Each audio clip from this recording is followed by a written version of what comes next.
Hello' friends, এতিয়া ওলাইছোঁ নামাজ পঢ়িবলৈ, ঈদৰ নামাজ পঢ়িবলৈ। তো ভিডিঅ'টো চাই থাকিব, আপোনালোকক দেখুৱাৰ চেষ্টা কৰিম।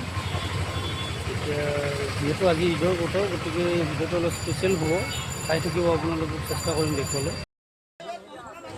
প্ৰায় 2 কিলোমিটাৰ এনেকৈ মানুহৰ পিছত খোজকাঢ়ি যাব লাগে, কাৰণ কিয় বহুত জাম হয়, বহুত লম্বা ৰাস্তা আৰু মানুহ বহুতখিনি হয় বাবে ইয়াতে গাড়ীবোৰ বহুত দূৰত থৈ আহিব লাগে। বহুত ভাল লাগে ফ্ৰেণ্ডছ।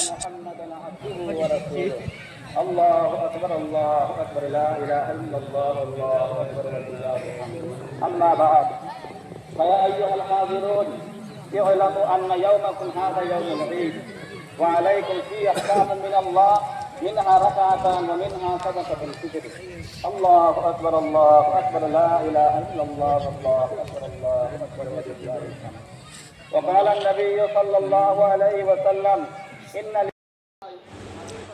এয়া ফ্ৰেণ্ডছ, আমাৰ নামাজ শেষ হ'ল আৰু আমি এতিয়া ঘৰমুখে ৰাওনা হৈছোঁ। আপোনালোকে চাব কিমান মানুহ, ইমান ধুনীয়া পৰিৱেশ এটা। আৰু মোৰ ফালৰ পৰা সকলোকে ঈদৰ শুভেচ্ছা থাকিল। ভিডিঅ'টো ভাল লাগিলে এটা লাইক, কমেণ্ট, শ্বেয়াৰ কৰি দিব প্লিজ।